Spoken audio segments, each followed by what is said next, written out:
Hello, I have just asked the patient to empty her bladder and change into a gown for today's exam. I took her height, weight, and vital signs.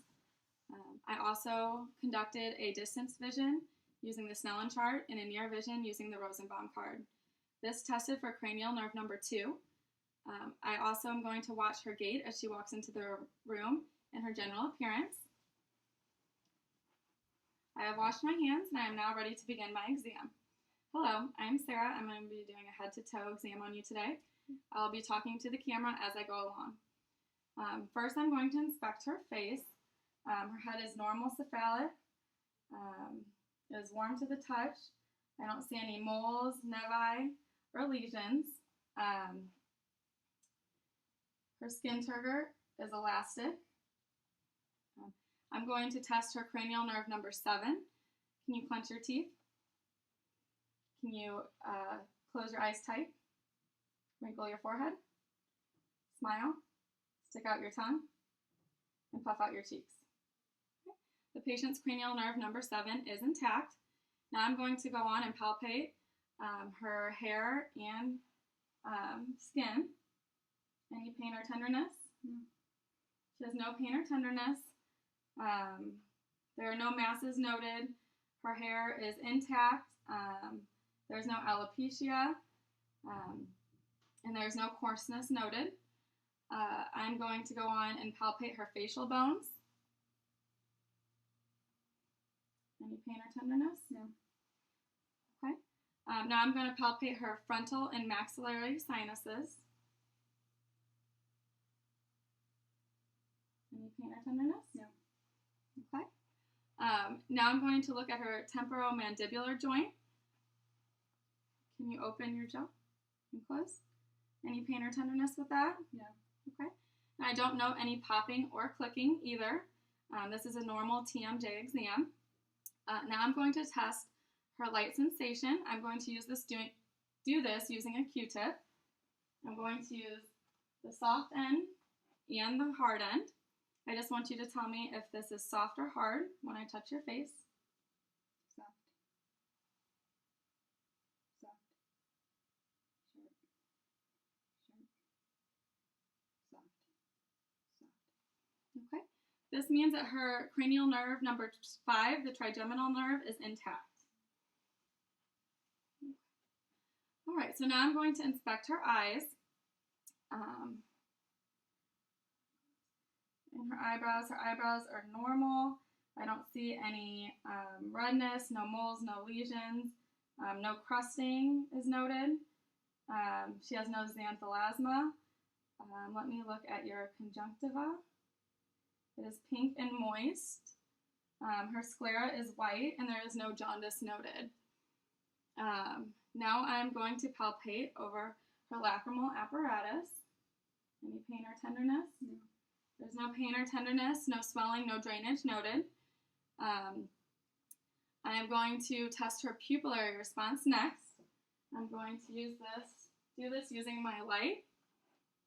Okay. Can you just look straight ahead?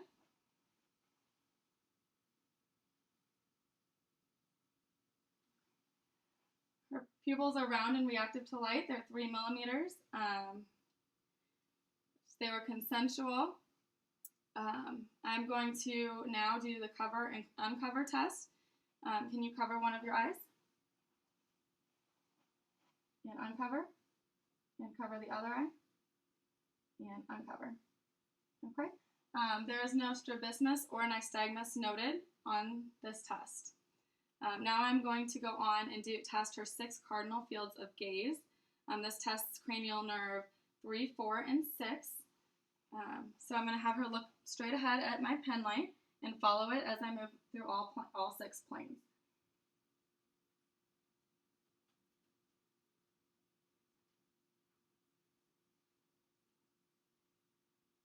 Good. Her cranial nerve 3, 4, and 6 are intact. Now I'm going to move on to her ears. I'm going to inspect her ears, looking at her auricles. Her ears are symmetric. Her auricles don't show any crusting. They match the inner canthus of her eye. which means that her ears are not low set.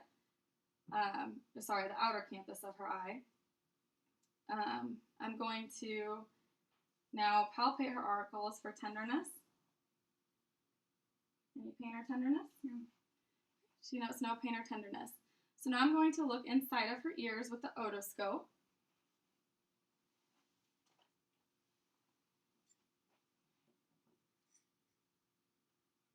Okay. So I'm going to pull the auricle up and back as I look inside of her ear.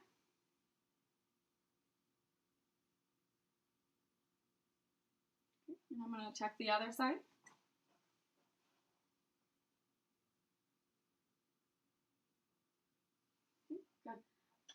Both of her tympanic membranes are pearly gray. I do not see any bulging or erythema to either ear.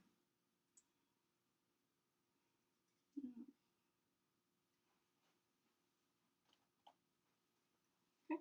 Next, I'm going to do cranial nerve number 8. By doing this, I'm going to do the whisper test. So I'm going to stand behind her. I'm going to whisper 3 letters or numbers and have her repeat them back to me. Can you cover one ear? A, B, C. Okay. And cover the other ear. 1, 4, 7. Good. Okay. She got over 50% right, which means she passed this test, and her cranial nerve number 8 is intact. Next, I'm going to use a tuning fork to evaluate her hearing and see if it's equal bilaterally. First, doing the Weber test. I'm going to strike the fork and I'm going to place it on top of your head and just let me know if you hear it equally bilaterally. Do you hear equal? Yes. Okay. Next, I'm going to move on to the Renee test. I'm going to do this by striking the fork again, placing it on her mastoid bone, and then in front of her ear. Just tell me when you stop hearing it. Okay. The air conduction should be longer than her bone conduction.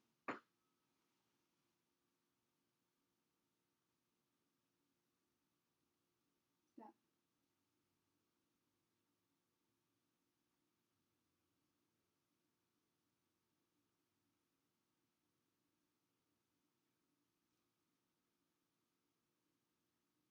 Stop. Okay. So this was 2 times longer than her bone conduction, and that is a normal finding. Now I'm going to move on to her nose. I'm going to first inspect it. Okay. It has no deviation, is no lesions, no moles, skin is intact. I'm going to look inside of her nose with my otoscope. Okay. I'm going to look at her membranes inside of her nose.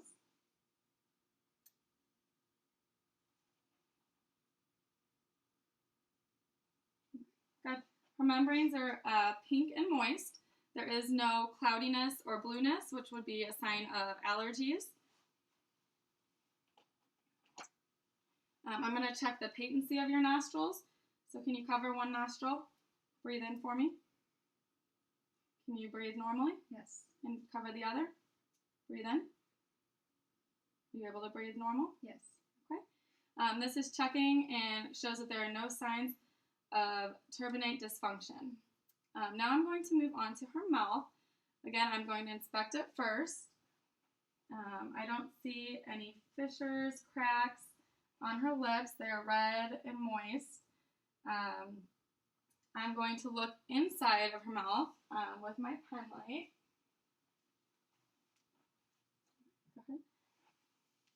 The anterior and posterior pillars are intact. Her posterior thorax is intact. I can see her uvula, her tonsils, soft and hard palate. Go ahead and touch your tongue to the roof of your mouth. I don't see any lesions, no sign of oral cancer, which is what you would see underneath her tongue. Let me check your teeth. I don't see any fillings, no missing teeth, no foul or breath. Her tongue is smooth. There's no roughness to it or no coating on her tongue. Now I'm going to test cranial nerve number 9 I'm going to look at her uvula and I'm going to have her say ah. Say ah. Ah. Good. Her uvula rises, and this is a sign that her cranial nerve number 9 is intact.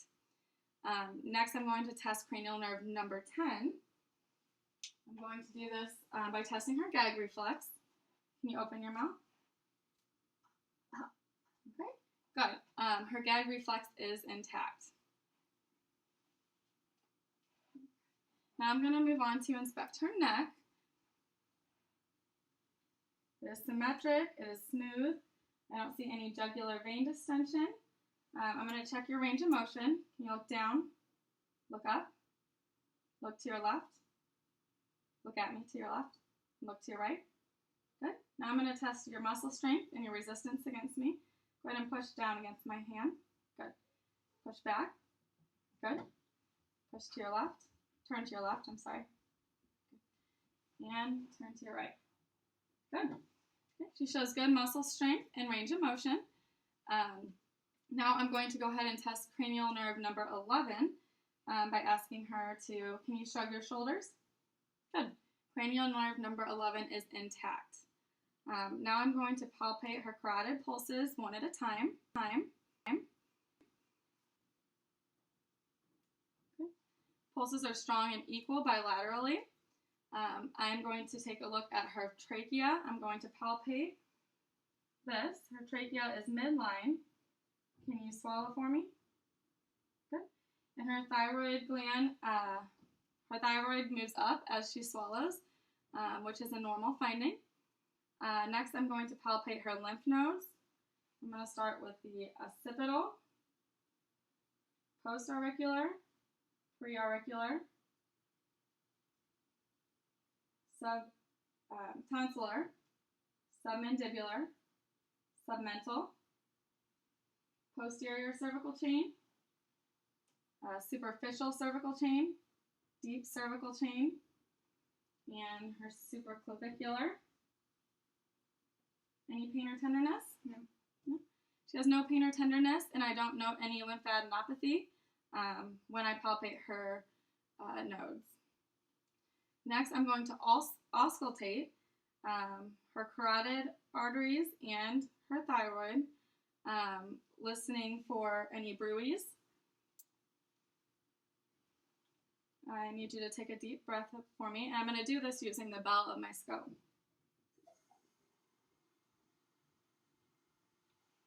Good. You can take another deep breath and hold it for me. And auscultate over there. Good. No bruits were heard. If we had heard any over the carotid arteries, it would have shown some stenosis. And if we would have heard it over the thyroid, that can show hyperthyroidism. Okay, so next I'm going to take a look at your upper extremities. Can you hold both your arms out for me? Good. Okay, both arms are symmetrical. I don't see any concerning moles, lesions. Her muscle strength is equal. No signs of atrophy. Good. Okay. And let me take a look at your nails. Her capillary refill is less than 3 seconds. I don't see any clubbing. Good. Okay. Now I'm going to check her radial pulses.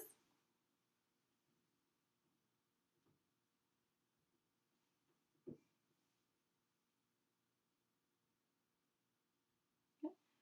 Her pulses are strong and equal bilaterally. I'm also going to check her brachial pulses.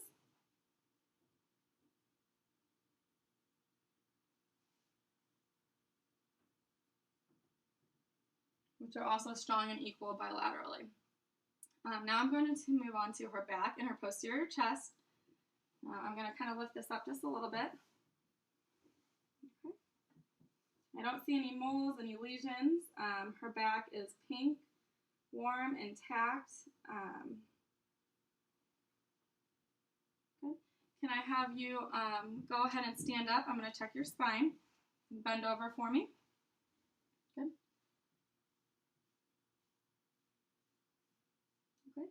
All of her vertebrae are intact. I don't note any scoliosis. Go ahead and stand straight.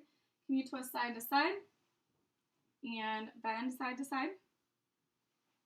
Good. Her muscle strength is good. Her range of motion is good. Go ahead and sit down. Okay. Next, I'm going to palpate and percuss over the costovertebral angles, over the kidneys.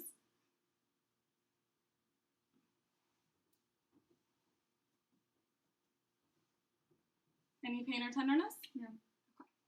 Okay. Now I'm going to look at her lungs. Her respirations are equal.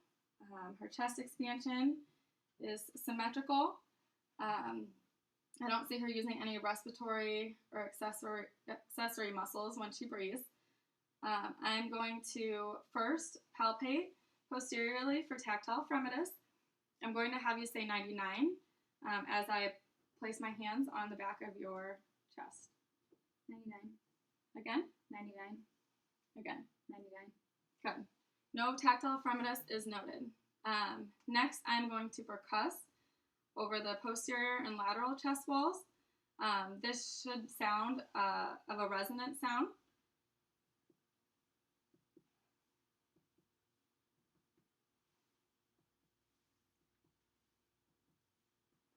Can you lift your arms out to the side?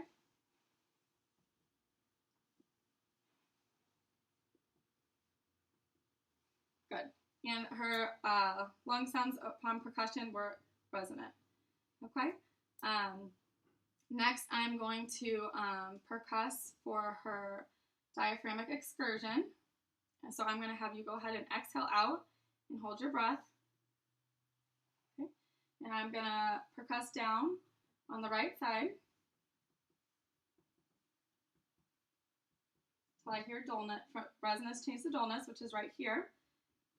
You can breathe for a moment. Okay. And now I'm going to have you take a deep breath in and hold it. I'm going to do the same and percuss up until the resonance changes to dullness. And there it is. Good. That's about a 3 centimeter gap. Normal on diaphragmatic excursion is about 3 to 5 centimeters. Next, I am going to auscultate over her posterior and lateral lung fields as well. And I'm going to ask you to take a deep breath in. Good. And again. Again. Another deep breath. Again. Go ahead and reach your arms out to the side again. Take a deep breath. Good. Deep breath. And then again. Good. All right.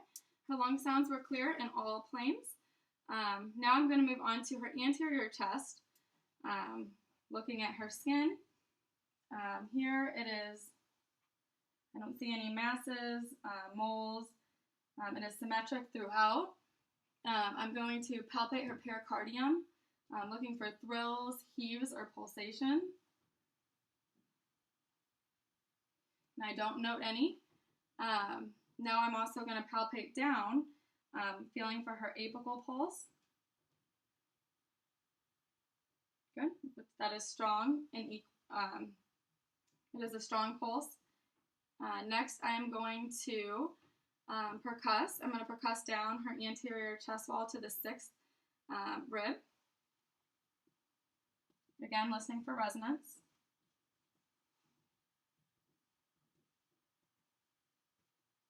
Good.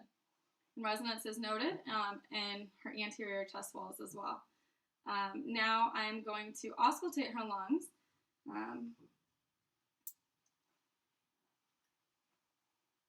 ahead and take a deep breath. Good. Her chest expansion is symmetrical.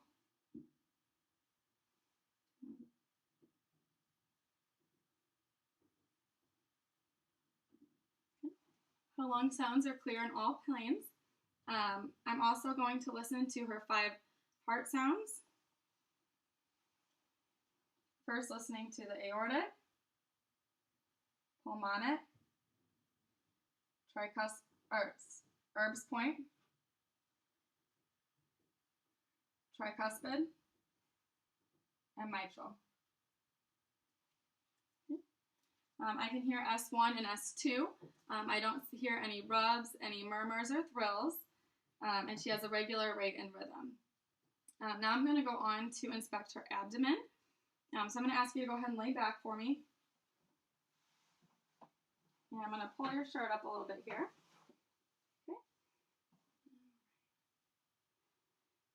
Okay, so her umbilicus is midline. I don't see any masses, any lesions. She has a regular contour to her abdomen. When she breathes with inspiration, her abdomen rises in a symmetrical fashion. I can see her aorta pulsing, but she is a thin individual. This doesn't represent an aortic aneurysm. Next, I am going to auscultate. I'm going to listen in all 4 quadrants, listening for bowel sounds.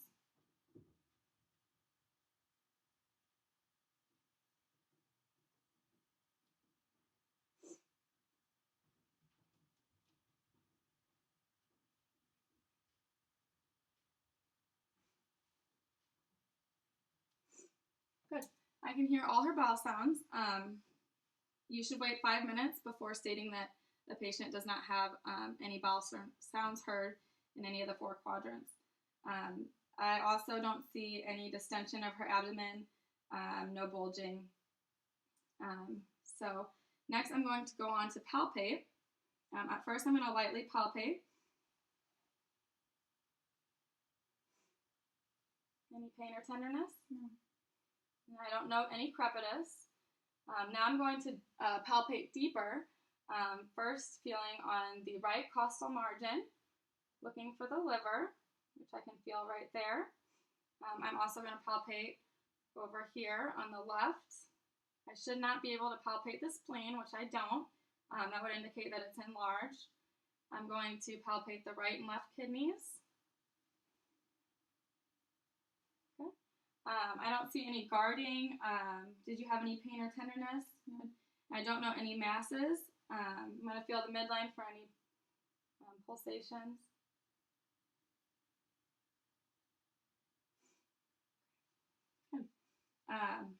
Next, I'm going to auscultate over the aorta, renal, iliac, and femoral arteries, which I should have done earlier when I was auscultating the 4 quadrants. I'm listening for any bruits.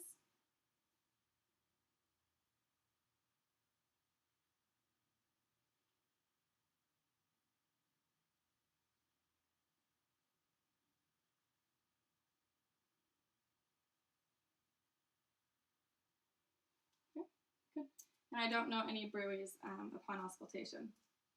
Next, I'm going to percuss down the right side, listening for dullness where her liver would be.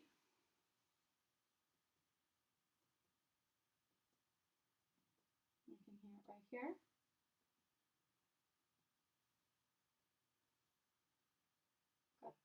Her liver span is about 10 centimeters, which is normal.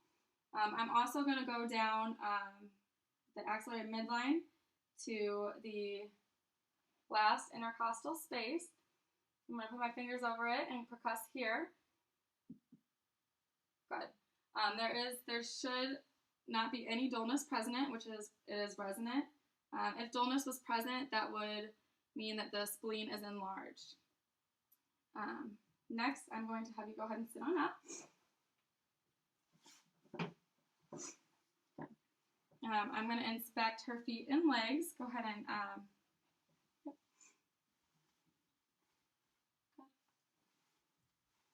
I don't note any edema, no abnormal bruising, no abnormal moles. There is no hair, but that is because she shaves her legs. I am also noting there's no atrophy, and looks like she has good muscle strength in her legs. I'm going to palpate for her dorsalis pedis, posterior tibialis, posterior tibial and popliteal pulses. Can you scoot back on the table a little bit for me? Good.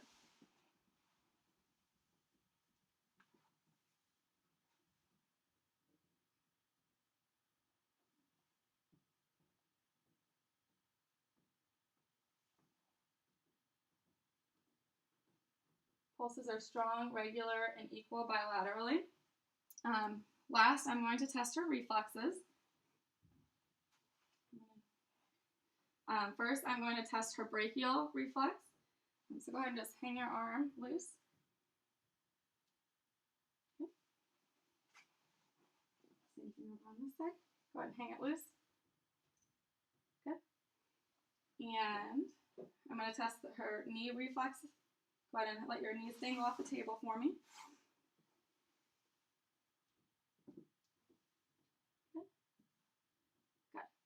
And last, I'm going to test her Achilles reflex.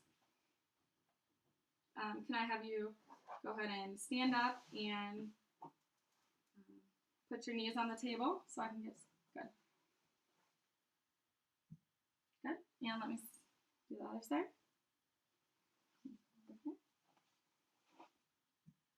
Good. All her reflexes are intact. And I think that concludes my head-to-toe examination. Thank you.